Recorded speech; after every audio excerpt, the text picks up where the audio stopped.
बैठ जाए, इनको भी बिठाएं इधर।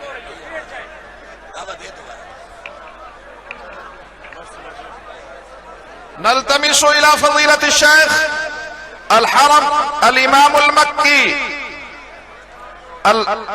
फजीलत शेख सालिह बिन मोहम्मद आल तालिब वहुवा यतशर्रफ बिकलिमतिना बिकलिमति तय्यबा नाम वहुवा यदउ इंशाअल्लाह लना फी हाज़िल इज्तिमा इंशाअल्लाह।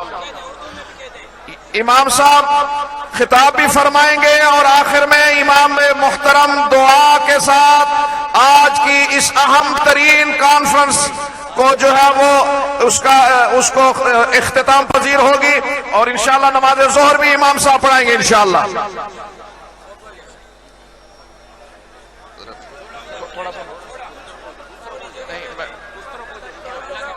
नहीं मैं तर्जुमा कैसे करूंगा?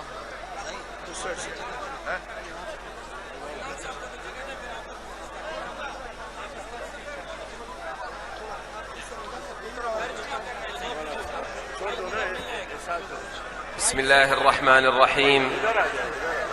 الحمد لله رب العالمين. الحمد لله الذي بنعمته تتم الصالحات. الحمد لله على ما أنعم علينا من هذا الاجتماع العظيم الذي رأينا فيه اتحاد المسلمين واجتماعهم على قلب رجل واحد.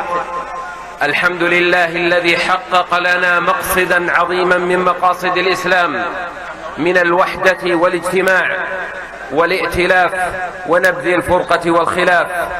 وصلى الله وسلم على نبينا محمد وعلى آله الطيبين الطاهرين وصحابته الغر الميامين والتابعين ومن تبعهم بإحسان إلى يوم الدين. أما بعد، السلام عليكم ورحمة الله وبركاته. وعليكم السلام ورحمة الله تعالى وبركاته. تفضل يا इमाम साहब ने खुतबा मसनूना पढ़ा और आपके इस इज्तिमा के लिए दुआया कलिमात के साथ इस अपनी गुफ्तगू का आगाज फरमाते हुए आप सबको सलाम किया। إننا اليوم نبتهج بحضور ختام هذا المؤتمر العظيم بعد 3 أيام من الكلمات الطيبة النافعة ومن المحاضرات ومن لقاءات العلماء من كل أنحاء العالم الذين اجتمعوا على كلمة سواء. وفي هذا المؤتمر تحقق التآلف والمحبة والإخاء، وظهرت فيه مظهر من مظاهر المسلمين في رغبتهم في السلام ورغبتهم في المحبة والمودة والاجتماع. आज का ये इज्तिमा 3 दिन मुसलसल रहने के बावजूद जिस एहतमाम के साथ आप और इस्तिकामत के साथ आप खड़े रहे, इस इज्तिमा ने इंसानियत को अपने दरमियान इत्तेहाद, सलामती, अमन का पैगाम दिया है और इंसानियत को पैगाम खैर पहुंचाया।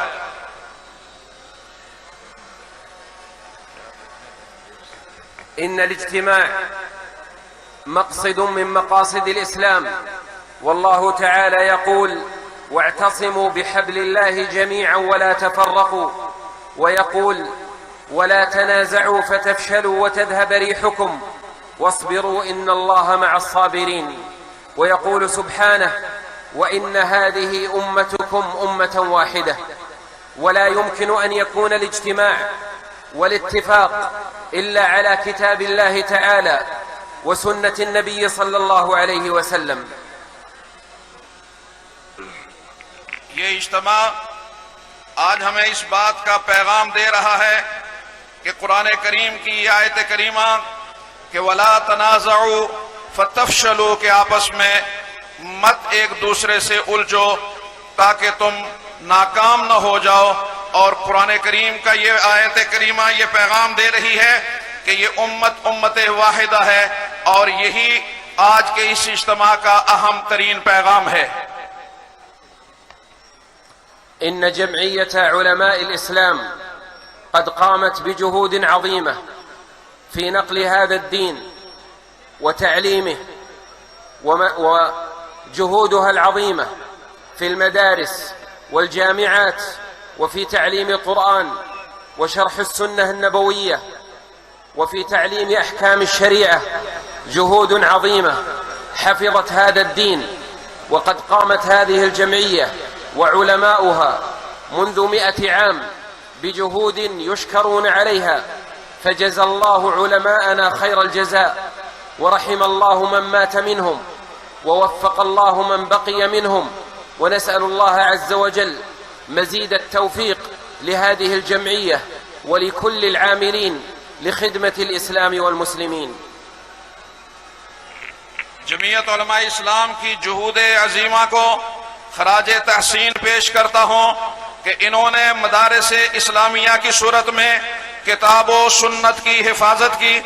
मैं जमीयत उलमा इस्लाम की इस जिद्दोजहद को और मदारिस के इस क़याम को कि इन्होंने मदारिस का क़याम अमल में लाकर किताब व सुन्नत की तालीम को आम किया, और इनको इस जिद्दोजहद पर कलिमात तहसीन व तबरीक पेश करता हूँ।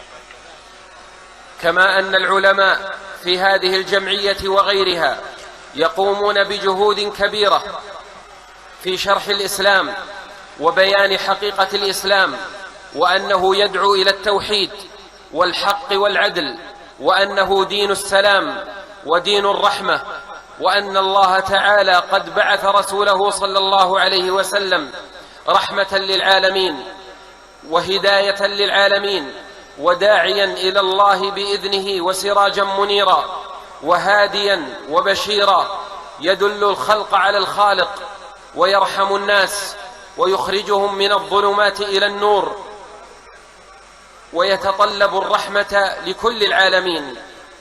فالعلماء يقومون بتوضيح هذه الصورة المشرقة للإسلام، وأن الإسلام بعيد عن التطرف والتعصب وبعيد عن الغلو والتطرف، وأن الإرهاب المذموم ليس من الإسلام، وأن قتل الناس والتفجيرات والتخريب وتدمير الممتلكات وتخويف الناس ليس من الإسلام. इस तरह उलमाए दीन की बेपनाह कुर्बानियां, जिनमें से बहुत सारे लोग अपना किरदार अदा कर कर अल्लाह को प्यारे हुए, और वो लोग जो आज उसी जुहूद के अंदर लगे हुए हैं, ये दीन सलामती का है, ये दीन अमन है, और नबी अकरम सल्लल्लाहु अलैहि वसल्लम नबी रहमत हैं और लोगों को रहमत का दरस दिया।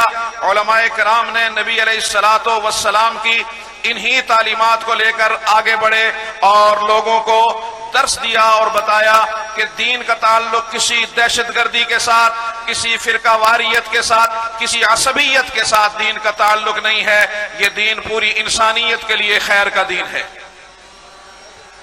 إن هذه المدارس الدينية المنتشرة في بلاد الإسلام، وكذلك علماء الإسلام والمنتسبين إلى العلم الشرعي، هم سبب في حفظ السلام وتوعية الناس بالتوسط والاعتدال ونبذ التعصب والتطرف والغلو والإرهاب.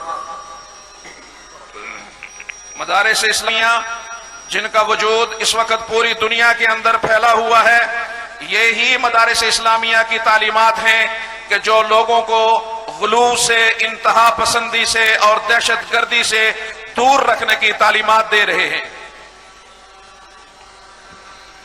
وهذه المدارس وهذه الجامعات والجمعيات قام عليها رجال مخلصون بذلوا جهودهم وأوقاتهم وأموالهم لخدمة الإسلام والمسلمين، ونحن نقدر في كل مكان وفي بلاد الحرمين الشريفين نقدر لهؤلاء العلماء جهودهم العظيمة في خدمة الإسلام والمسلمين. मदारिस दीनिया जो दुनिया भर में फैले हुए हैं, यही मदारिस दीनिया खैर का सबब है, और ये मदारिस दीनिया और वो जमात जो जमात दीनिया है, जिस तरह जमीयत उलमा है, ये वो हैं कि जो हक की तालीम लोगों तक पहुंचा रहे हैं, और हम इनकी इन तालीमी और इनकी इल्मी इन दीनी खिदमात को इज्जत की निगाह से और तकरीम की निगाह से देखते हैं। وكذلك ارتباط هؤلاء العلماء بعلماء الحرمين الشريفين. وإن من حسن الفأل وإن من الأمور الطيبة التي نفرح بها ونتفاءل بها أن يرتبط العلماء في باكستان وفي الهند وفي كل مكان، أن يرتبطوا بمهبط الوحي ومتنزل الرسالة وبالكعبة المشرفة وبالمدينة المنورة. هذا الارتباط الذي يدل على أننا أمة واحدة ومصدرنا واحد ومصدر عزتنا واحد، وهو كتاب الله تعالى وسنة النبي صلى الله عليه وسلم. इसी तरह इन उलमा का ताल्लुक हरमैन शरीफैन के उलमा के साथ दायम है। इंशाअल्लाह उनके लिए فإن العلماء في الحرمين الشريفين والمسؤولين والشعب السعودي في المملكة العربية السعودية كلهم يكنون لكم بالغ المحبة والتقدير والتشجيع على ما أنتم فيه من خير، ويتمنون لكم ولبلادكم مزيدا من الرخاء والاستقرار والنماء والازدهار، ويتمنون لهذه البلاد أن يدفع الله عنها الشرور والبلايا، ويضعون أيديهم في أيديكم لأجل النهضة بأمتنا والدفاع عن مقدساتنا. हरमैन के आइम्मा और सऊदी अरब के अवाम आपके लिए दुआ करते हैं कि आप इसी तरह तरक्की और ततव्वुर करें और आप इसी तरह आगे बढ़ते जाएं, और इंशाअल्लाह अल अजीज यही तरक्की इस उम्मत के लिए खैर का जरिया बनेगी।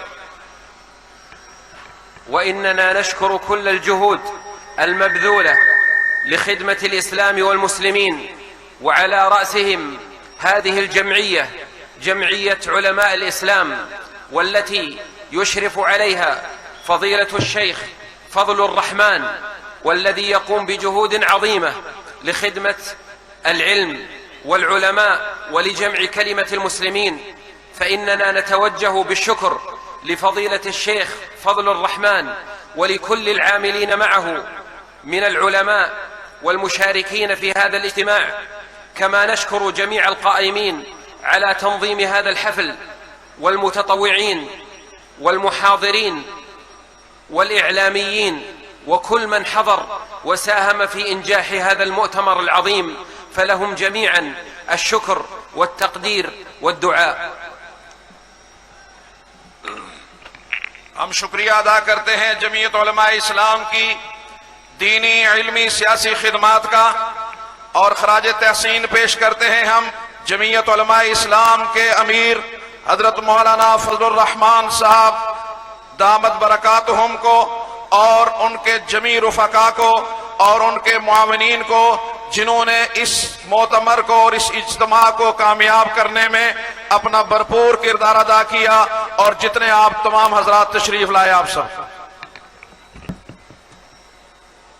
أيها الإخوة الكرام، إن أعداء الإسلام لا يريدون لكم الخير، ولا يريدون استقرار المجتمعات الإسلامية، ولا يريدون ازدهارها.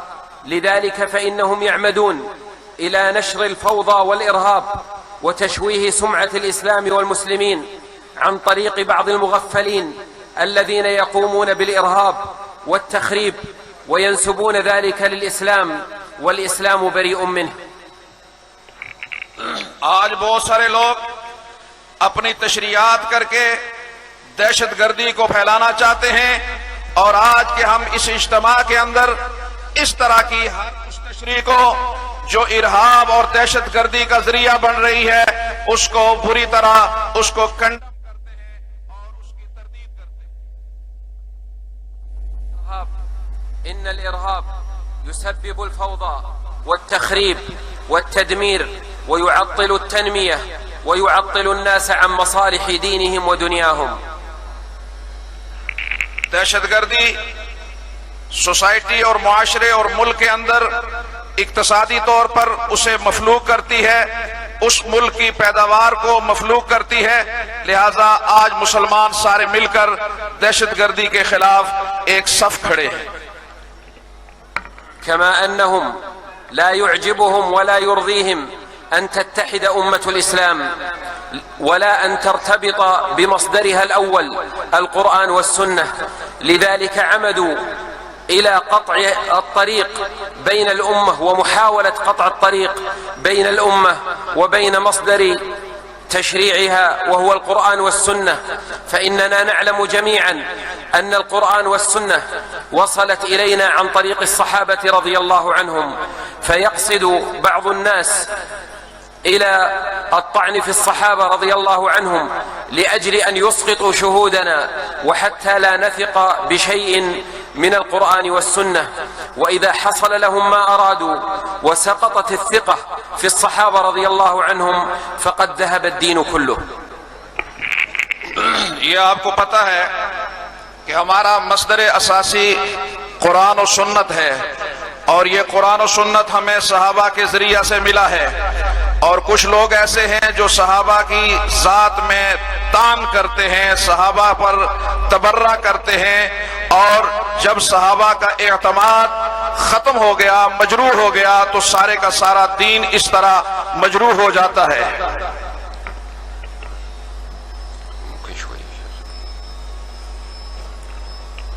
لذلك انتبهوا من الذين يريدون قطع الطريق بينكم وبين نبيكم صلى الله عليه وسلم. होशियार रहो कि आपके और नबी अलैहिस्सलातु वस्सलाम के दरमियान रास्ते को काटने की कोशिश की जा रही है, लिहाजा आप पूरी होशमंदी के साथ इसे देखें।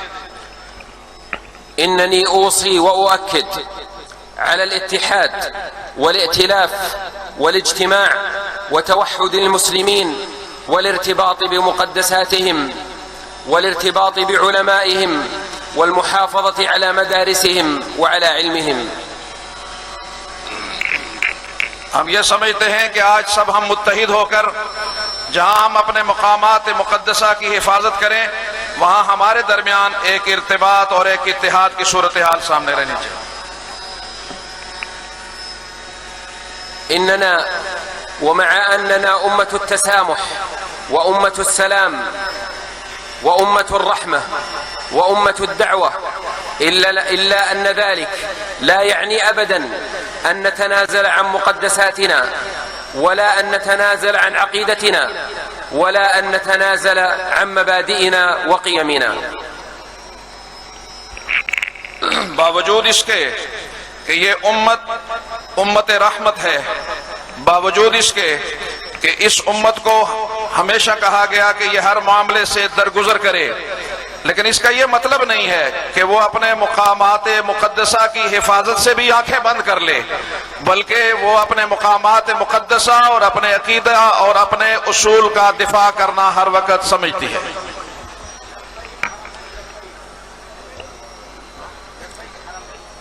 وإن المسلمين في كل مكان ينظرون إلى بلاد باكستان بمزيد من التقدير والاحترام على موقفهم من العلماء والحكماء والشعب والحكومة على موقفهم العظيم للدفاع عن الحرمين الشريفين.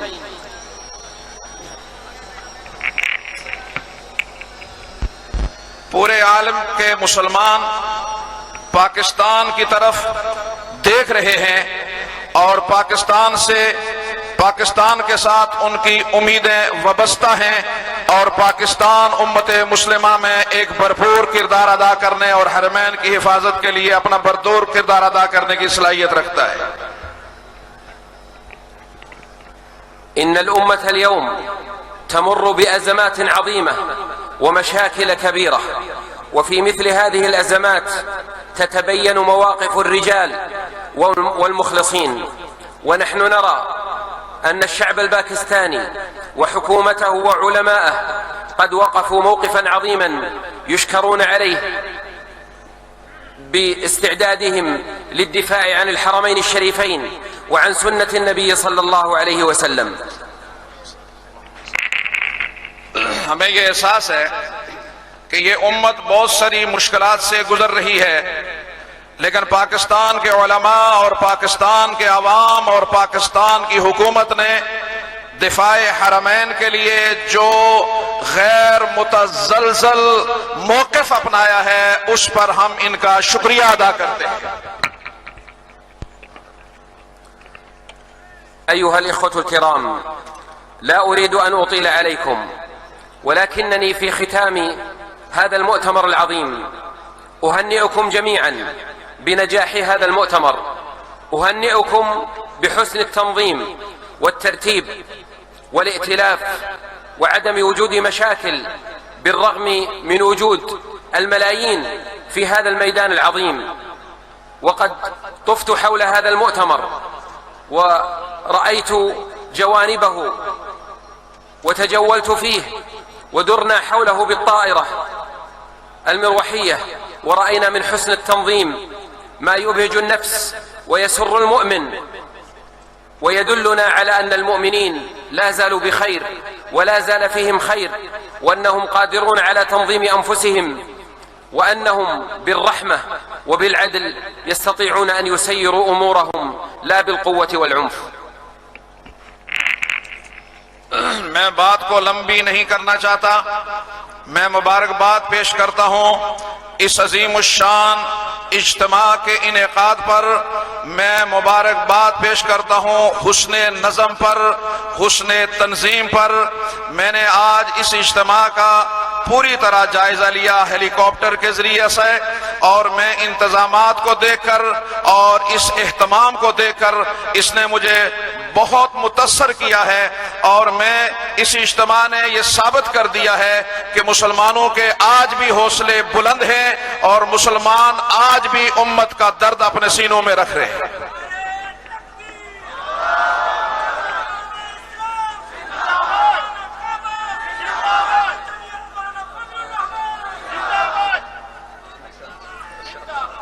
أيها الإخوة الكرام، إنني أستغل هذا الجمع العظيم وفي هذا اليوم وفي وقت صلاة الظهر لأن نتوجه إلى الله عز وجل بالدعاء، لعل الله تعالى أن يستجيب لنا، فهي فرصة ونحن مجتمعون ونحن عددنا كبير، وفينا إن شاء الله من يكون مقبول الدعاء، فنسأل الله عز وجل أن يجيب دعاءنا. मैं इस बड़े इज्तिमा में दुआ करता हूं इस यकीन के साथ और इस उम्मीद के साथ कि इस इज्तिमा में बहुत सालिहीन, बहुत सारे अहलुल्लाह शामिल हैं, और यकीनी तौर पर अल्लाह रब्बुल इज्जत उनकी इस दुआ को जरूर कबूल फरमाएंगे। خلاص أبدأ بالدعاء. أبدأ بالدعاء. خلاص الدعاء بدون ترجمة. بدون ترجمة. خلاص إذن بس تعطيني فرصة أقطع. शेख साहब दुआ फरमा रहे हैं, तमाम हजरात पूरे खुशू खुजू के साथ दुआ करें जी। उसके बाद नमाज जोहर होगी जी।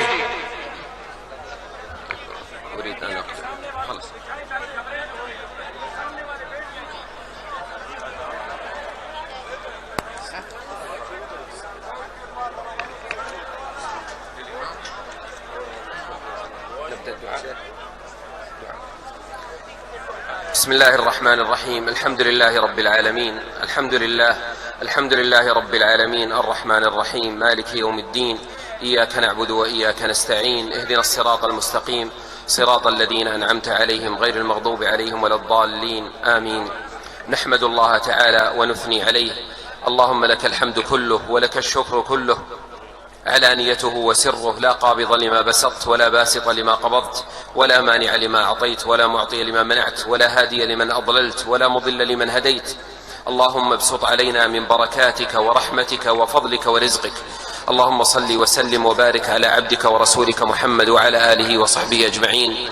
نستغفر الله نستغفر الله نستغفر الله نستغفر الله الذي لا إله إلا هو الحي القيوم ونتوب إليه. اللهم إنا عبيدك بنو عبيدك بنو إمائك، نواصينا بيدك، ماض فينا حكمك، عدل فينا قضاؤك. نسألك بكل اسم هو لك سميت به نفسك أو أنزلته في كتابك أو علمته أحدا من خلقك أو استأثرت به في علم الغيب عندك أن تجعل القرآن العظيم ربيع قلوبنا ونور صدورنا وجلاء أحزاننا وذهاب همومنا وغمومنا. اللهم علمنا منه ما نسينا اللهم علمنا منه ما جهلنا وذكرنا منه ما نسينا، وارزقنا تلاوته آناء الليل وأطراف النهار على الوجه الذي يرضيك عنا. اللهم اجعله قائدنا ودليلنا إلى جناتك جنات النعيم. اللهم ربنا آتنا في الدنيا حسنة وفي الآخرة حسنة وقنا عذاب النار. ربنا لا تزغ قلوبنا بعد إذ هديتنا وهب لنا من لدنك رحمة إنك أنت الوهاب. ربنا إنك جامع الناس ليوم لا ريب فيه إنك لا تخلف الميعاد. ربنا لا تؤاخذنا إن نسينا أو أخطأنا. ربنا لا تؤاخذنا إن نسينا أو أخطأنا. ربنا لا تؤاخذنا إن نسينا أو أخطأنا. ربنا ولا تحمل علينا إصرا كما حملته على الذين من قبلنا. ربنا ولا تحملنا ما لا طاقة لنا به. واعف عنا واغفر لنا وارحمنا، أنت مولانا فانصرنا على القوم الكافرين. ربنا لا تؤاخذنا بذنوبنا ولا بما فعل السفهاء منا. ربنا لا تؤاخذنا بذنوبنا ولا بما فعل السفهاء منا. ربنا آمنا بما أنزلت واتبعنا الرسول فاكتبنا مع الشاهدين.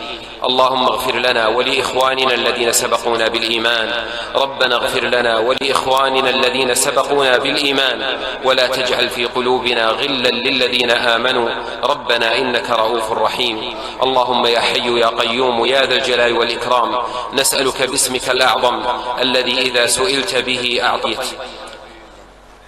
أن تلطف بالمسلمين في كل مكان. اللهم الطف بالمسلمين في كل مكان وأصلح أحوالهم يا حي يا قيوم يا ذا الجلال والإكرام.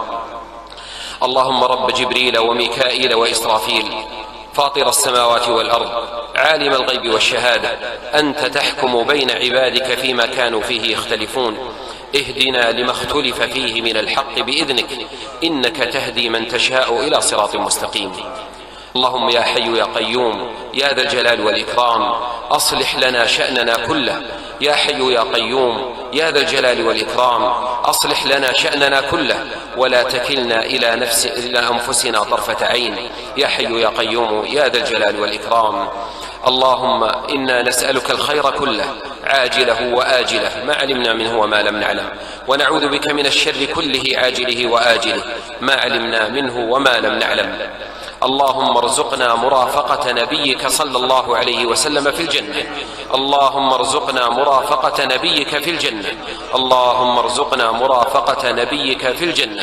اللهم يا حي يا قيوم يا ذا الجلال والإكرام اجعل الحياة زيادة لنا من كل خير والموت راحة لنا من كل شر وتوفنا وأنت راض عنا وأصلح ذرياتنا ونياتنا يا حي يا قيوم يا ذا الجلال والإكرام. ربنا هب لنا من لدنك رحمة إنك أنت الوهاب. ربنا هب لنا من لدنك رحمة إنك أنت الوهاب. ربنا اغفر لنا ولوالدينا ووالديهم وأزواجنا وذرياتنا ولجميع المسلمين. اللهم أصلح نياتنا وذرياتنا يا حي يا قيوم يا ذا الجلال والإكرام. اللهم إنا نسألك أن تصلح أحوال المسلمين في باكستان. اللهم إنا نسألك الخير كله لهذه البلاد الطيبة لباكستان. اللهم إنهم مؤمنون بك مصدقون بنبيك صلى الله عليه وسلم محبون لشريعتك محبون لأوليائك. اللهم فارزقهم من الخير ما يتمنون. اللهم ادفع عن باكستان الحروب والفتن والمصائب والإرهاب وادفع عنهم الفقر والمرض والخلاف.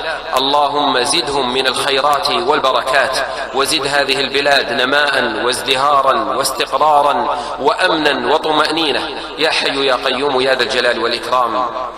اللهم اجعل باكستان عزا للإسلام والمسلمين وانصر بها الإسلام وانصر الإسلام بها يا حي يا قيوم يا ذا الجلال والإكرام. اللهم الطف بإخواننا المستضعفين في كل مكان. اللهم الطف بإخواننا المستضعفين في سوريا وفي العراق وفي فلسطين وفي اليمن وفي ليبيا وفي أراكان وفي بورما وفي كشمير وفي كل مكان، يا حي يا قيوم يا ذا الجلال والإكرام. اللهم إنا نسألك الأمن والأمان لإخواننا في كشمير، اللهم الطف بهم وأصلح أحوالهم وأنزل لهم الأمن والرخاء ورد لهم مظالمهم، يا حي يا قيوم يا ذا الجلال والإكرام. اللهم أصلح أحوال المسلمين وأطفئ عنهم الحروب والفتن والبلايا والقتل والإرهاب وردهم إليك ردا جميلا. اللهم ردنا والمسلمين إليك ردا جميلا، اللهم ردنا والمسلمين إليك ردا جميلا. اللهم إنا نسألك من خير ما سألك منه عبدك ورسولك محمد صلى الله عليه وسلم وعبادك الصالحون، ونستعيذك من شر ما استعاذك منه عبدك ورسولك محمد صلى الله عليه وسلم وعبادك الصالحون. اللهم ما سألناك من خير فأعطنا، وما لم نسألك فابتدئنا. اللهم ما سألناك من خير فأعطنا، وما لم نسألك فابتدئنا، وما قصرت عنه مسألتنا من خير الدنيا والآخرة فأعطنا ولا تحرمنا. اللهم يا حي يا قيوم يا ذا الجلال والإكرام، لا تدع لنا في مقامنا هذا ذنبا إلا غفرته، ولا هما إلا فرجته، ولا دينا إلا قضيته، ولا ميتا إلا رحمته، ولا ضالا إلا هديته، ولا خيرا إلا إلينا أسديته، ولا شرا إلا عنا دفعته، ولا حاجة من حوائج الدنيا والآخرة هي لك رضا ولنا فيها صلاح إلا قضيتها وأعنتنا على قضائها، يا حي يا قيوم يا ذا الجلال والإكرام، يا حي يا قيوم يا ذا الجلال والإكرام. اللهم بلغنا من الخير ما نتمنى، اللهم بلغنا من الخير ما نتمنى. اللهم إنا نسألك العفو والعافية والمعافاة الدائمة في الدين والدنيا والآخرة. اللهم عافنا في ديننا ودنيانا وأهلنا وأموالنا. اللهم إنا نسألك أن تعافينا يا حي يا قيوم يا ذا الجلال والإكرام. اللهم إنك عفو تحب العفو فاعف عنا، اللهم إنك عفو تحب العفو فاعف عنا، اللهم إنك عفو تحب العفو فاعف عنا. اللهم إنا نعوذ برضاك من سخطك وبمعافاتك من عقوبتك، وبك منك لا نحصي ثناء عليك أنت كما أثنيت على نفسك. اللهم صل وسلم وبارك على عبدك ورسولك محمد وعلى آله وصحبه أجمعين. ربنا تقبل منا إنك أنت السميع العليم، وتب علينا إنك أنت التواب الرحيم، والحمد لله رب العالمين. اللهم صل وسلم وبارك على رسول الله.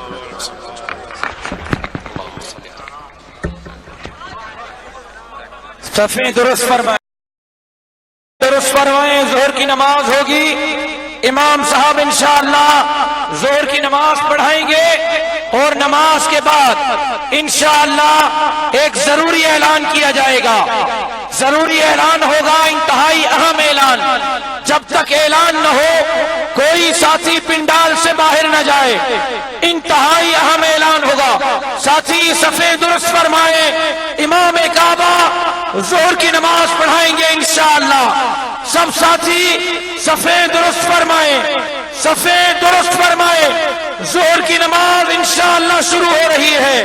थोड़ी देर में जोहर की नमाज शुरू हो रही है। अज़ान जोहर के लिए दावत दे रहा हूं जनाब कारी अब्दुल रऊफ मदनी साहब को कि वो तशरीफ लाएं और अज़ान जोहर दें।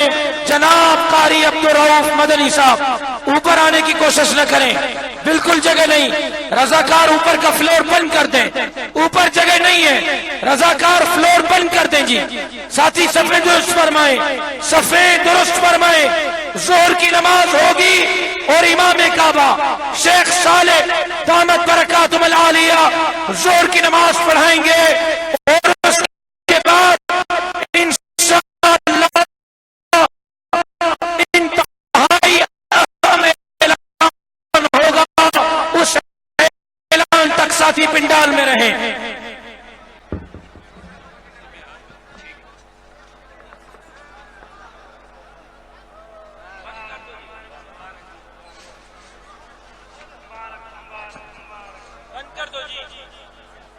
भाईजान ये इसको बंद करें। रज़ाकार हजरात ऊपर कोई ना आएगी, ऊपर वाले फ्लोर को बंद करेंगी। सफ़े दुरुस्त फरमाए। तमाम हजरात से गुजारिश है कि सफ़े दुरुस्त फरमाए। अल्लाहु अकबर, अल्लाहु अकबर।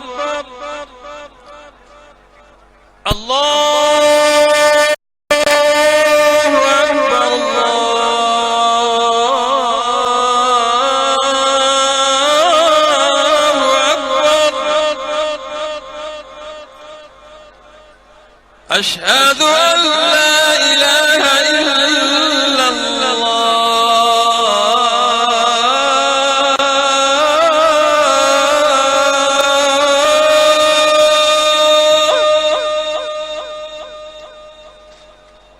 أشهد أن لا إله إلا الله.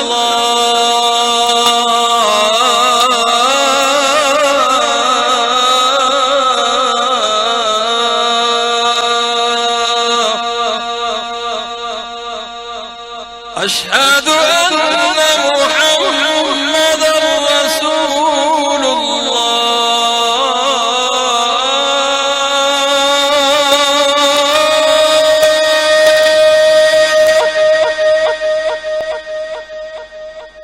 أشهد أن محمدا رسول الله.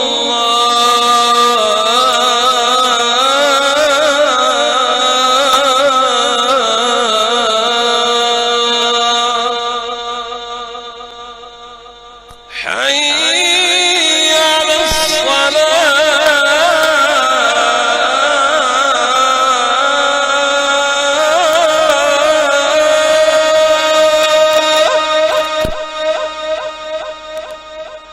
حي على الصلاة.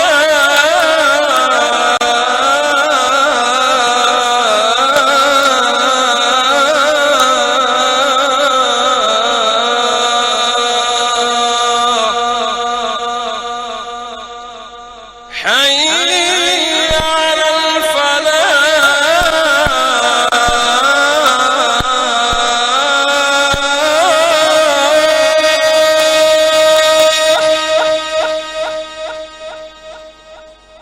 حي على الفلاح.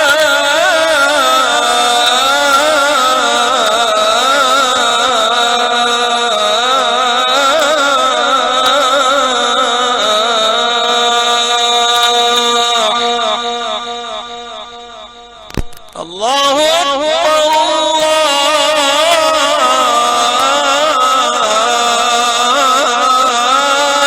الله أكبر. لا إله إلا الله.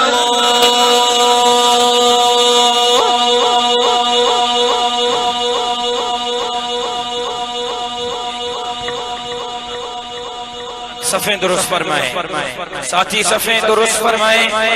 जो जगह नहीं है तो पीछे स्टेज से नीचे तशरीफ ले जाएं। सफ़ें दुरुस्त फरमाएं। नमाज ज़ोहर का आगाज हो रहा है, साथी सफ़ें दुरुस्त फरमाएं। और ये मीडिया के नुमाइंदों से जरा गुजारिश है, दरख्वास्त है कि ड्रोन के जरिए नमाज का नजारा भी रिकॉर्ड फरमाएं। नमाज ज़ोहर शुरू हो रही है, सफ़ें दुरुस्त फरमाएं। आगे वाला डाइस वाली माइक को ऑन करें। जी इमाम साहब मुसाफिर हैं, 2 रकात पढ़ेंगे और मुकीम हजरात अपनी नमाज मुकम्मल करेंगे। इमाम साहब 2 रकात पढ़ेंगे। इमाम साहब मुसाफिर हैं, जो मुसाफिर हैं वो अपनी नमाज इमाम साहब के साथ मुकम्मल करेंगे। और जो मुकीम हजरात हैं वो बकिया 2 रकातें अपनी मुकम्मल करेंगे। और बैरून के मेहमानों से गुजारिश है कि नमाज के बाद 1 घंटे तक आप यहाँ इंतजार करेंगे, उसके बाद आपको निकाला जाएगा। और पिंडाल में साथियों को गुजारिश है कि नमाज के बाद इंतहाई अहम ऐलान होने जा रहा है। जब तक ऐलान खत्म न हो आप पिंडाल न छोड़ें, इसी तरह पिंडाल में मौजूद रहें। डाइस वाली आगे, डाइस वाली माइक को शुरू करें, नमाज शुरू हुआ चाहती है। ये भी जारी रहेगी, तकबीर यहाँ से दोनों माइक, वो माइक ऑन है, आगे संभाल लें। सफेद दुरुस्त कीजिए। अल्लाहु अकबर, अल्लाहु अकबर, अल्लाहु अकबर, अल्लाहु अकबर, अल्लाहु अकबर।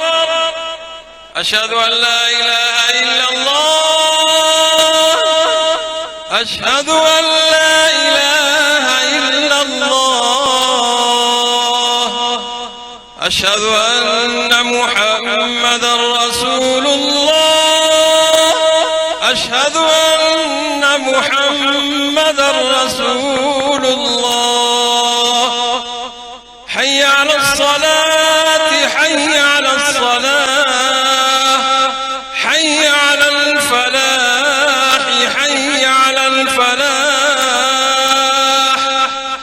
قد قامت الصلاة قد قامت الصلاة الله أكبر الله أكبر لا إله إلا الله. ये जो स्टेज के दाईं तरफ 3-4 सफ़े हैं, आप इमाम से आगे हैं. स्टेज के दाईं तरफ 3-4 सफ़े इमाम से आगे, वो पीछे चले जाएं, नमाज नहीं होगी. स्टेज के दाईं तरफ, बाएं तरफ, जुनूब की तरफ में 3-4 सफ़े इमाम से आगे पीछे तशरीफ ले जाएं.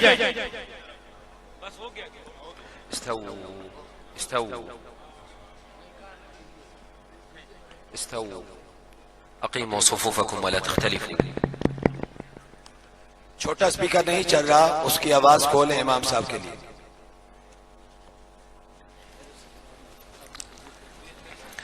अल्लाहु अकबर अल्लाहु अकबर.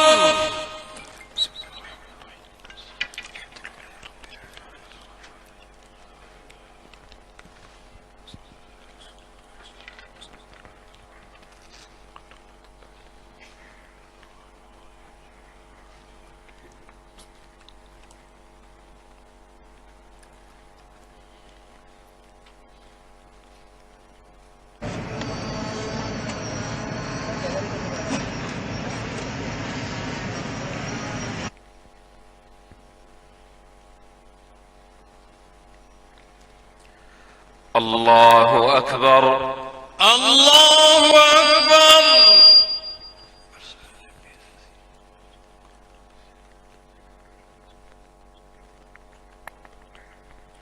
سمع الله لمن حمده ربنا لك الحمد. الله أكبر الله أكبر.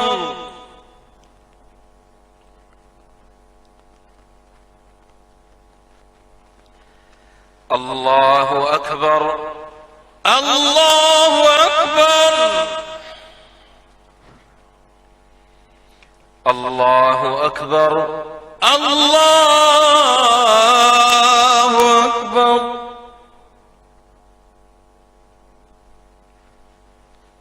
الله أكبر الله أكبر.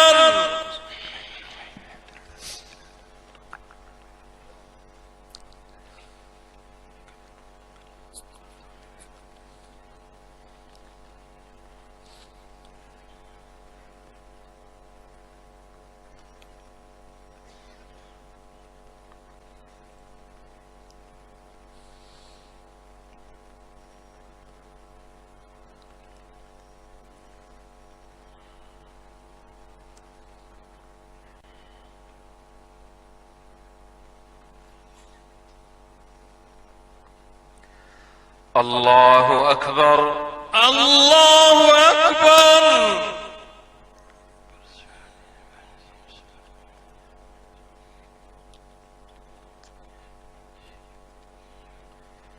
سمع الله لمن حمده ربنا لك الحمد.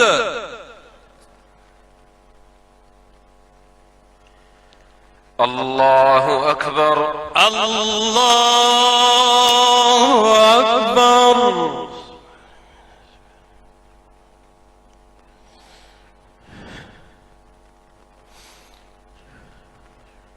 الله أكبر الله أكبر.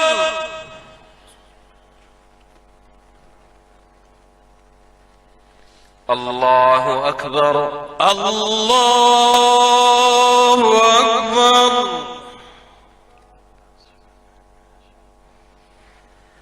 الله أكبر الله أكبر.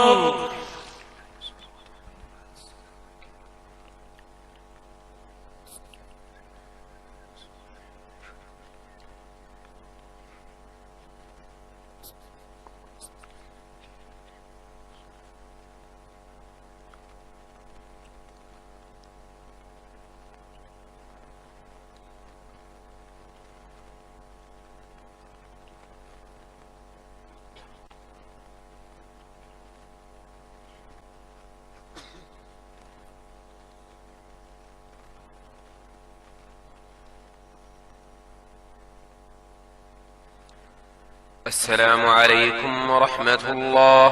السلام عليكم ورحمة الله.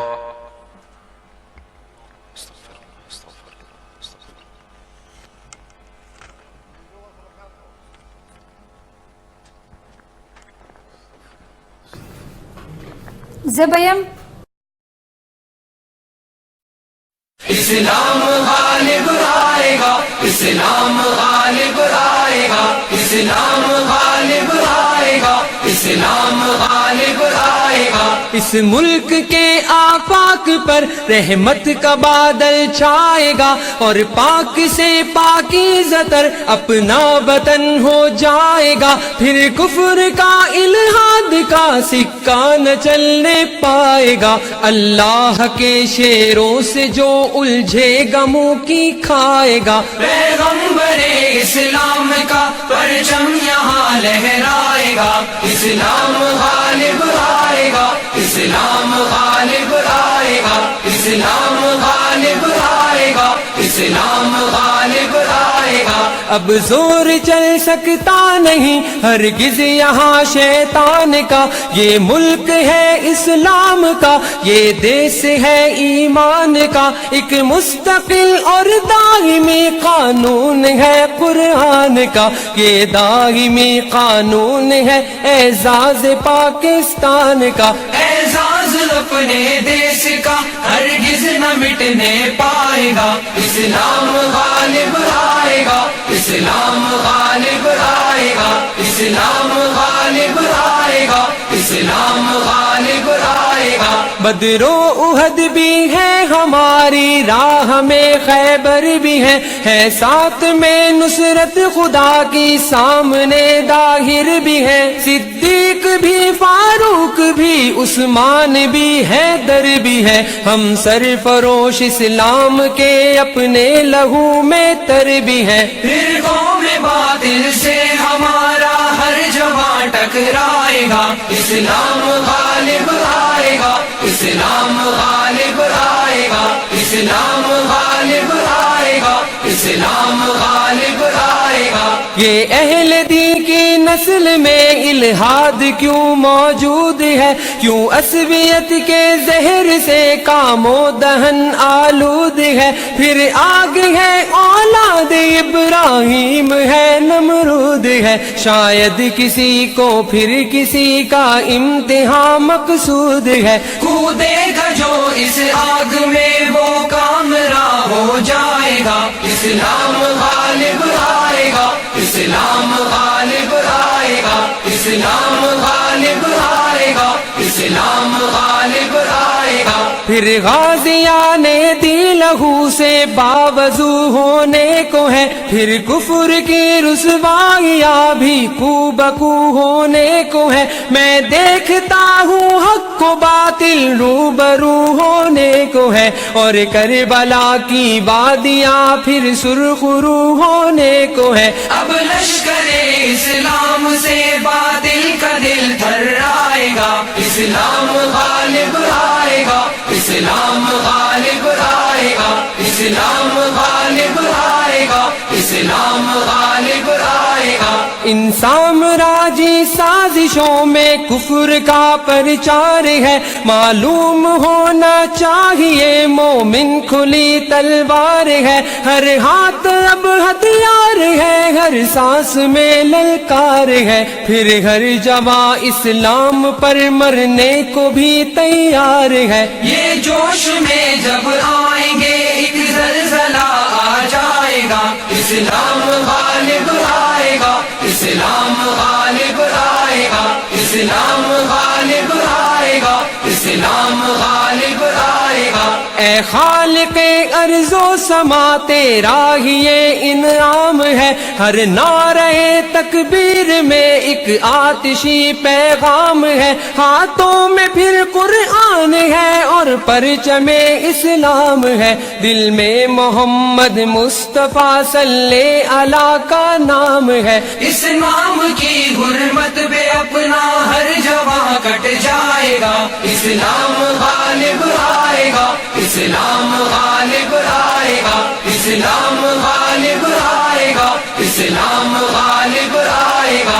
किस गुमराही में मुब्तला इस दौर का इंसान है। सब मुश्किलों का हल हमारा दीन है, ईमान है। उस रसूलुल्लाह का अल्लाह का कुरान है। नज़्मी हमारी जिंदगी का भी यही उन्वान है। ये दिल इसी उन्वान से तस्कीन आखिर पाएगा। इस्लाम गालिब आएगा, इस्लाम गालिब आएगा, इस्लाम गालिब आएगा, इस्लाम गालिब आएगा। इस मुल्क के आफाक पर रहम